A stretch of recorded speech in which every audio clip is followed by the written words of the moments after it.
ಬಡಿಸೋದಕ್ಕೆ ಬಂದಿದೆ ಅಂದಾಗ ಆಯ್ತು. ಕಳ್ಳಬೇಕು ಹಾಲು ಕುಡಿದು ಬಡಿಸ್ಕೊಂಡು ಹೋಗೋದಕ್ಕೆ ಬಂದಿಲ್ಲ, ಮತ್ತೆ ನನ್ನ ಪ್ರೀತಿಯ ಬೆಣ್ಣೆ ಕಚ್ಚಿ ತಿನ್ನೋದಕ್ಕೆ ಬಂದಿಲ್ಲ.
ನಾನು ನೋಡ್ತಾ ಇರೋ ಈ ದೃಶ್ಯ ಸ್ವಪ್ನವೋ ಅಥವಾ ಸತ್ಯವೋ ಒಂದು ಗೊತ್ತಾಗ್ತಾ ಇಲ್ವಲ್ಲ. ನಿನ್ನ ಮೈ ಪರ್ಚ್ಕೊಂಡು ನೋಡು, ಆವಾಗ ನಿನಗೆ ಗೊತ್ತಾಗುತ್ತೋ ಇದು ಸ್ವಪ್ನವೋ ಅಥವಾ ಸತ್ಯವೋ ಅಂತ. ಇದು ಸ್ವಪ್ನವೇ ಆಗಿರ್ಲಿ ತಂಗಿ, ಸ್ವಪ್ನವೇ ಆಗಿರ್ಲಿ. ಒಂದು ವೇಳೆ ಸತ್ಯ ಆಗಿದ್ರೆ ನಾನು ಸತ್ಯ ಹೋಗ್ಬೇಕಾಗುತ್ತಪ್ಪ, ಸತ್ಯ ಹೋಗ್ಬೇಕು. ನೀನು ಎಂದೋ ಸತ್ತು ಹೋಗ್ಬೇಕಾಗಿತ್ತು ಕಣೆ, ಆದ್ರೆ ನಿನ್ನ ಪುಣ್ಯ ಇನ್ನು ಈ ಭೂಮಿ ಮೇಲೆ ಬದುಕಿದೀಯ. ಚುಚ್ಚಿ ಚುಚ್ಚಿ ಮಾತನಾಡಿ ಈ ನಿನ್ನ ಅಕ್ಕನ ಅಂತರಾತ್ಮನ ನೋಯಿಸ್ಬೇಡ ತಂಗಿ, ನೋಯಿಸ್ಬೇಡ. ನೀನು ನನ್ನ ಒಡ ಹುಟ್ಟಿದವಳು ಅಂತ ತಿಳಿದು ಸವತಿಯ ಸ್ಥಾನಕ್ಕೆ ತಂದನೆ ಹೊರತು ಬೇರೆ ಯಾವ ಕಾರಣಕ್ಕೂ ಅಲ್ಲ ತಾಯಿ. ಮೇಲಾಗಿ ಮಾರ್ತಾಂಡ ವರ್ಮರ ಮನೆತನ ತಲತಲಾಂತರದಿಂದಲೂ ಘನತೆ ಗೌರವಕ್ಕೆ ಸುತ್ತೂರಿಗೂ ಸಪ್ತಗಿರಿ ಅಂತ ಹೆಸರುವಾಸಿ. ಅಂಥದ್ರಲ್ಲಿ ನೀನು ಮಾಡ್ತಾ ಇರೋ ಈ ಹೇಸಿ ಕೆಲಸದಿಂದ ಈ ಮನೆನ ಹಾಳು ಕೊಂಪೆ ಮಾಡಬೇಡಮ್ಮ, ಹಾಳು ಕೊಂಪೆ. ಅಂದ್ರೇನಪ್ಪ, ನಿಮ್ಮ ಮನೆತನ ಮಾತ್ರ ಬೆಳಗಿ ಬಾಳಬೇಕು, ಬೇರೆಯವರ ಮನೆತನ ಮಣ್ಣು ಪಾಲಾದ್ರೂ ಚಿಂತೆ.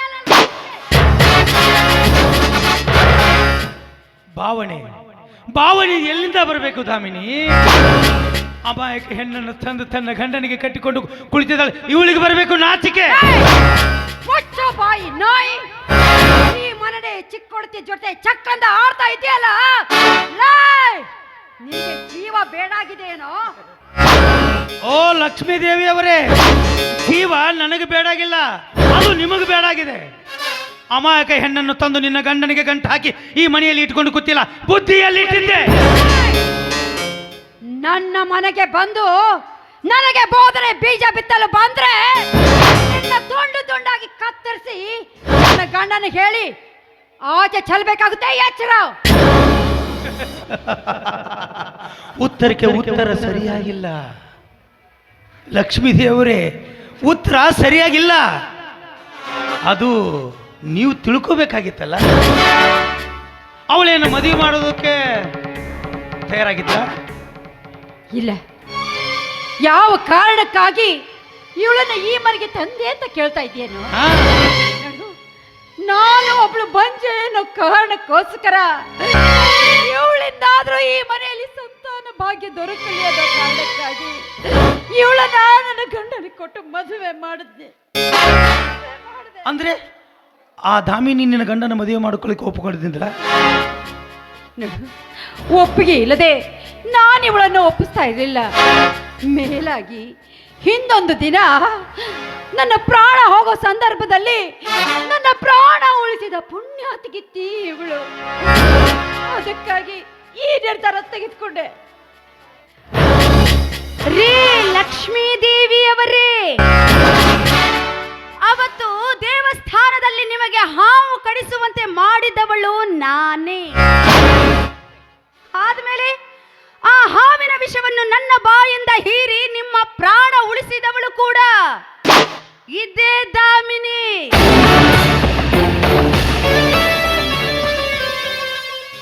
ತಂಗಿ ದಾಮಿನಿ, ಈ ನಿನ್ನ ಮಾತನ್ನ ನಂಬಬೇಕು ನುಂಗಬೇಕು ಒಂದು ಗೊತ್ತಾಗ್ತಾ ಇಲ್ಲ ತಾಯಿ, ಒಂದು ಗೊತ್ತಾಗ್ತಾ ಇಲ್ಲ. ಅದು ಯಾವ ಕಾರಣಕ್ಕಾಗಿ ಕರುಣಾಮೂರ್ತಿ ಆದೆ, ಇದು ಯಾವ ಕಾರಣಕ್ಕೆ ಈ ಸೇಡಿನ ಕಿಡಿಯಾದೆ ತಾಯಿ? ನಿಮ್ಮ ಮನೆಗೆ ಬರೋದಕ್ಕಾಗಿ, ನಿಮ್ಮ ಮನೆ ಹೋಗುವುದಕ್ಕಾಗಿ ಅಂದು ಕರುಣಾಮಯಿ ಆದೆ. ನಿಮ್ಮ ಮೇಲೆ ಸೇಡು ತೀರಿಸಿಕೊಳ್ಳುವುದಕ್ಕಾಗಿ ಜೋಲಿ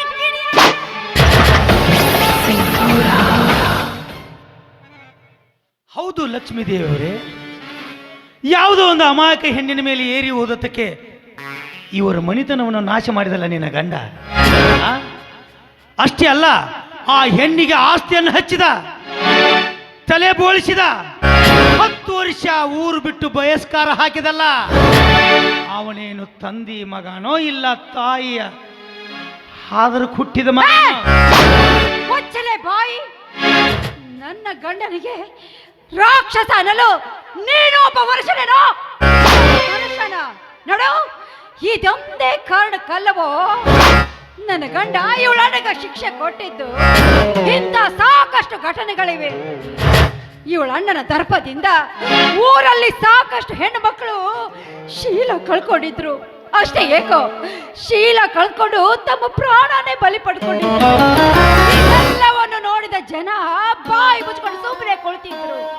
ಆದ್ರೆ ಇವಳ ಅಣ್ಣನ ಉಡಾಳತನ ಮಿತಿ ಮೀರಿ ಹೋಗ್ತಾ ಇದ್ದಾಗ ಜನಪ್ರತಿನಿಧಿಗಳು ಪಂಚಾಯಿತಿ ಜನರು ಸೇರಿ ಇವಳನ್ನ ಕೊಟ್ಟ ಶಿಕ್ಷೆ ಕಣೋದು.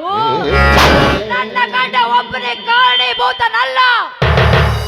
ಸರಿ, ಗಂಡ ತಪ್ಪು ಮಾಡ್ತಾ ಇದ್ದಾನೆ ಅಂತ ತಿಳಿದ ಮೇಲೂ ನೀವೆಲ್ಲ ಸೇರಿ ಯಾಕೆ ಅವ್ರಿಗೆ ತೆದ್ದಿ ಬುದ್ಧಿ ಹೇಳಿಲ್ಲ? ತಾಳ್ಮೆಯ ಪ್ರತಿರೂಪನೇ ಕಣೆ ನನ್ನ ಗಂಡ. ಸಹನೆ ಸಹಕಾರ ನಿನ್ನಣ್ಣನಿಗೆ ತೋರಿದರೆ ನಿನ್ನಣ್ಣನ ದರ್ಪ ಕಾಮ ಪಿತ್ತ ನೆತ್ತಿಗೇರಿತ್ತು ಅಂತಲೇ ಸಹನೆ ಗಟ್ಟೆಯನ್ನು ಮೀರಿ ಗಟ್ಟಿ ಮನಸ್ಸು ಮಾಡಿ ದಿಟ್ಟ ಹೆಚ್ಚಿ ದಿಟ್ಟು ನಿನ್ನಣ್ಣನಿಗೆ ಶಿಕ್ಷೆ ಕೊಟ್ರೆ ವಿನಃ ಅವನ ಮೇಲಿರೋ ಸೇಡಿಗಾಗಿ ಅಲ್ಲ ಕಡೆ. ಸೇಡಿಗಾಗಿ ಅಲ್ಲ, ಸಹನಾಮೂರ್ತಿಯೇ ನಿನ್ನ ಗಂಡ ಅಲ್ವಾ? ನಿನಗೇನೆ ಗೊತ್ತು ಅವ ಮಾಡಿದ ಕೃತ್ಯ, ಅವ ಎಂಥ ಪರಮ ನೀಚ ಅನ್ನೋದು ನಿನಗೇನು ಗೊತ್ತೇ ಸೌಭಾಗ್ಯವತಿ?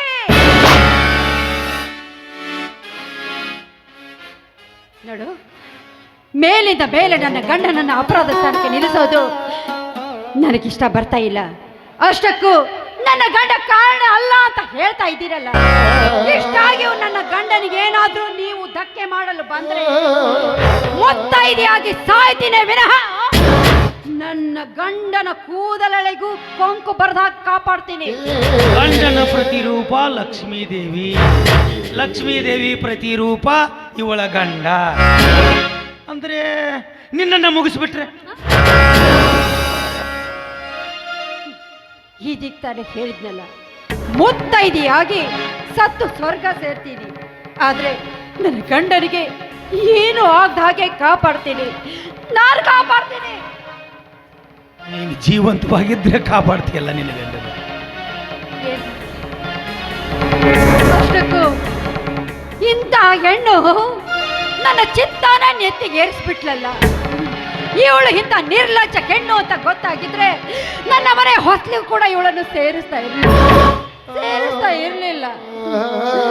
ನೋಡಮ್ಮ ತಾಯಿ ದಾಮಿನಿ, ಬಿದ್ದವರನ್ನು ಎಬ್ಬಿಸುವವನು ಅವನೇ, ಎದ್ದವರನ್ನ ಬೀಳಿಸುವವನು ಅವನೇ. ಈ ಮಾತನ್ನು ನೆನಪಿನಲ್ಲಿಟ್ಕೋ. ನೀನು ಹೇಳಿದ ಹಾಗೆ ಬಿದ್ದವರನ್ನು ಎಬ್ಬಿಸುವವನು ಅವನೇ, ಎದ್ದವರನ್ನು ಮತ್ತೆ ಕೈ ಬಿಡುವವನು ಅವನೇ. ಅಂದಾಗ ಈ ಸೇಡಿನ ಕಿಡಿ ಇಡೀ ವಂಶವೇ ನಿರ್ವಂಶವಾಗುವವರೆಗೂ ಹಿಂಸರಿಯೋದಿಲ್ಲ. ದಾಮಿನಿ, ಉರಿಯುತ್ತಿರೋ ಬೆಂಕಿಯಲ್ಲಿ ತುಪ್ಪ ಹಾಕೋ ಕೆಲಸ ಮಾಡಬೇಡ ತಾಯಿ, ತುಪ್ಪ ಹಾಕೋ ಕೆಲಸ ಮಾಡಬೇಡ. ನೋಡು, ಏನೋ ಹೋಗಿದ್ದಾಗ ಹೋಯ್ತು, ಎಲ್ಲಾನು ಮರ್ತು ಬಿಡು. ಇಲ್ಲಿ ಏನು ನಡೀಲಿಲ್ಲ ಅಂತ ತಿಳ್ಕೊಳ್ಬಿಡು. ಇಲ್ಲಿ ಬಂದಿದ್ದಾನಲ್ಲ ಈ ಪುಣ್ಯಾತ್ಮ, ಇವ್ ನಿನ್ನ ಮೊದಲ ಆಚೆ ಕಳಿಸು. ಯಾವ ವಿಷಯನೂ ನಡೆದಿಲ್ಲ ಅಂತ ಮರೆತು ಸುಮ್ಮನೆ ಒಳಗೆ ನಡಿಯಮ್ಮ, ನಡಿ.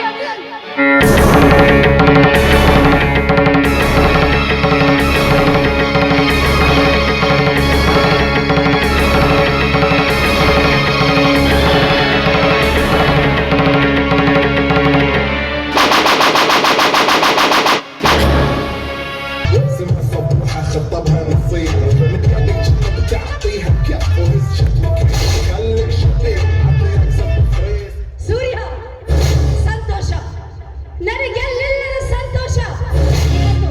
ಇವತ್ತು ನನ್ನ ಮನಸ್ಸಿಗೆ ಸಂತೋಷ. ನಮ್ಮಪ್ಪ ಅವನ ಆತ್ಮಕ್ಕ ಇವತ್ತು ಶಾಂತಿ ಸಿಕ್ತು, ಇವತ್ತು ಶಾಂತಿ ಸಿಕ್ತು. ಈ ಸಮಯಕ್ಕಾಗಿ ನಾನು ಎಷ್ಟು ವರ್ಷದಿಂದ ಕಾದಿದ್ದೆ ನಿನಗೇನಾದ್ರೂ ಗೊತ್ತಾ? ಇವತ್ತು ಈ ಹಣ ಬಿದ್ದ ಮೇಲೆ ನಾನು ಹಾಲು ಕುಡಿತೀನಿ.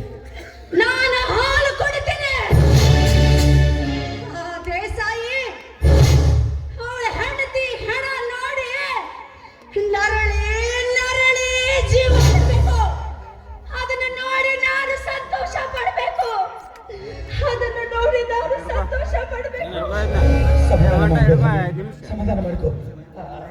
ಸಮಾಧಾನ ಎಲ್ಲಿಂದ ಬರಬೇಕು ಸೂರ್ಯ? ಸಮಾಧಾನ ಎಲ್ಲಿಂದ ಬರಬೇಕು? ಬರೇ ಒಬ್ಬರ ಮನೆ ಮುಂದೆ ಮಣ್ಣು ಬಿದ್ದರೆ ಸಾಕು, ಅದನ್ನು ತಗೊಂಡು ಮತ್ತೊಬ್ಬರ ಮನೆ ಮುಂದೆ ಹಾಕೊಂಡ ಆ ಜಗಳ ಅನ್ನೋದು ಜೀವ ಹೋಗೋವರೆಗೂ ಇರ್ತದ. ಹೇಗಿರ್ಬೇಕಾದ ನಮ್ಮ ಇಡೀ ಆಸ್ತಿನೆಲ್ಲ ಹಣ್ಣಿಗೆ ಬರೆಸ್ಕೊಟ್ಟಲ್ಲ ಮಾರ್ತಾಂಡ ವರ್ಮ. ಇಷ್ಟ ಸಾಧು ಅಂತ ನಮ್ಮಣ್ಣನ 10 ವರ್ಷ ಶಿಕ್ಷೆ ಕೊಟ್ಟು ಗಡಿಪಾರು ಮಾಡ್ತಾನ. ಆ ಸಂಕಟ ನೋವನ್ನ ಹೆಂಗ ತಡೆದಿರ್ಬೇಕು?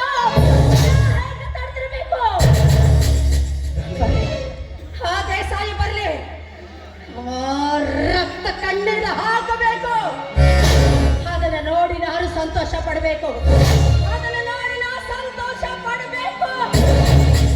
ನಿನ್ನ ಮನುಷ್ಯನ ನೋಡ ಅದ್ರ ಮುಂದೆ ಏನು ಮಾಡುದು ನನಗೆ ಭಯ ಆಗತ್ತಿದೆ. ನೀನು ಅದು ಗಂಡಸ, ಹೋಗಿ ನಿನ್ನಂಥವನ್ನ ನಾನು ಮುಂದೆ ಮದುವೆ ಮಾಡ್ಕೋಬೇಕು ಅಂತ ಮಾಡಿದ್ದಲ್ಲ ನನ್ನ ಧರ್ಮ ಅಂತ